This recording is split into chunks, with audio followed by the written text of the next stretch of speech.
If you missed Fook Music Mornings this week, here's what you missed. Hey, Ken, how you doing? Hey, how you doing? Good. My name is Fook. And my name is Michelle. And we're big fans of you, man. Thank you so much. I appreciate you having me on. Ken, of course, you know from the Hangover movies and Community. Knocked Up, of course. But I'm curious because I think you still seem to have come out of the blue, just this hilarious blur out of the blue.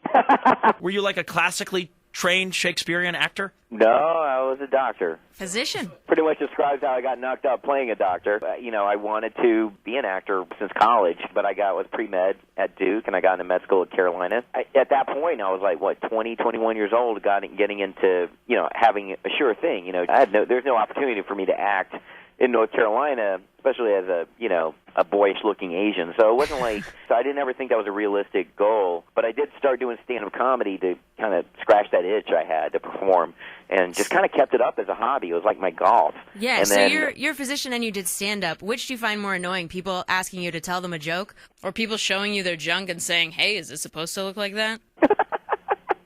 I think both of them are either equally flattering or annoying, depending on the context, I guess. So depends on the medical question, depends on the comedic question. You're probably it's something that I'm just grateful to be a physician. I still have my license, and I still keep my license current. And all my friends are either doctors or stand-up comics because that's who I grew up with. If you think about it, so all the oldest friends I have are either doctors or stand-up. The junk thing for you has got to be kind of a double-edged sword because you're clearly comfortable showing your junk. I get asked medical questions all the time, and it's so funny. If I'm ever doing another project and I'm like, I don't know if I'm too embarrassed to do that scene, they'll always say, no, you're not. You did The Hangover. That's right. You can't be too embarrassed. So I'm not practicing anymore. So in a way, maybe I was destined to do this, maybe be an ex-doctor and giving some medical advice. Still trying to figure it out right now, but it's that works for me. So we're talking with at least dual threat, Ken Jeong, doctor, comedian. I saw Pain and Gain the other day. Oh, cool. Loved it. Describe who you play in that flick. Johnny Woo, motivational speaker who inspires Mark Wahlberg's character to do very bad things, and chaos and mayhem ensues. It's a small part, but it's one of, again, just working with Michael Bay, there's no such thing as small parts. I think it's one of Michael Bay's best movies. It's Pulp Fiction without the fiction, if you know what I mean, because it's all based on a true story. That's what I didn't know going in. I was so shocked as the movie kind of went along, and I was like, this actually happened? Was your character a real character in real life, too? My character was an amalgamation of different motivational speakers. I think initially it was conceived as a Tom Vu-like kind of character, who was like a motivational speaker in the mid-'90s, but I had license to kind of make it my own and put my own spin on it. That's and it was really, for me... And you do. You're a total dick. My whole thing was to... I think there are actually some really good motivational speakers out there, like Tony Robbins and things like that, people like that, but my goal is to play a very bad one, a guy who would say stupid, empty catchphrases with authenticity, so... Did you ever try to motivate Mark Wahlberg to rap on the set? No, no one needs to motivate Wahlberg to do anything. That guy can do anything. He's one of my favorite guys, man. He's one of the reasons I did the movie was for Michael Bay, and also just to meet Wahlberg, much less work with him. And he's exactly who you think he is. He's just the coolest guy. I don't know. I think he's at the peak of his career. I'm just proud to be buddies with him, man. I really love him. And Dwayne too. Dwayne I've known for years, so he's just.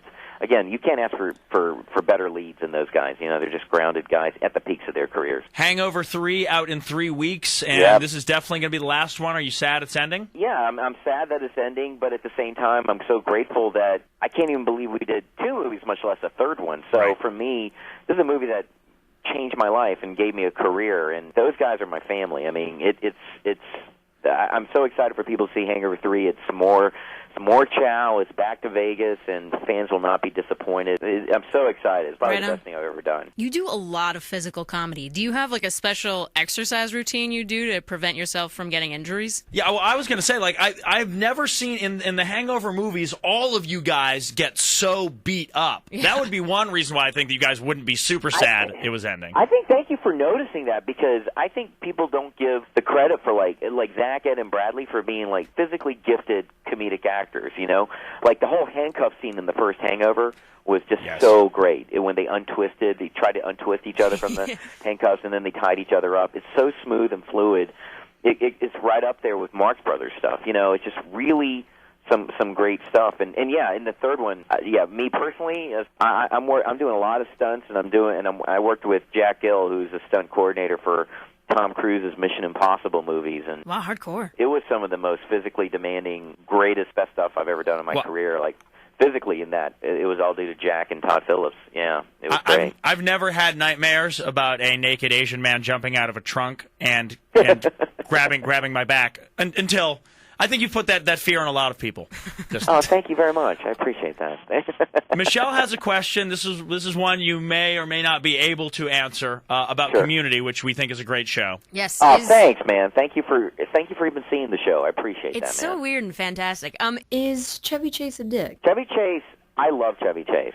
For the record, off the record, he is like one of the reasons why I did comedy. He's just, seriously, I have nothing but great things to say about him. I mean, you know, honestly, I wish him nothing but the best. But some of his behavior on the set was over the line. Honestly, he has a reputation.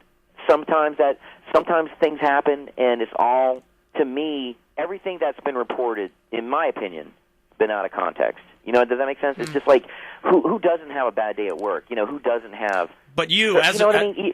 You could quote anybody on anything, but I will take this to the bank. Working with Chevy Chase is just one of the highlights of my career, and I have nothing but love and respect for the man, and like my wife and I love his family. He's a great guy, and you know, I just wish him nothing but the best. As a black man, you were not offended by Chevy's comments.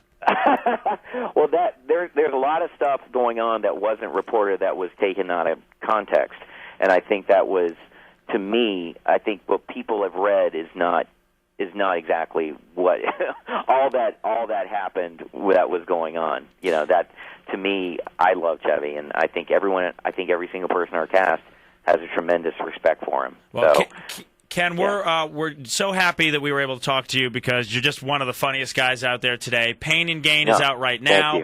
Hangover 3 out in 3 weeks, and just keep making us laugh, man. Keep getting naked for us. I really thank you for the shout-outs, and thank you for everything. I appreciate it. Cool, man. All right, brother.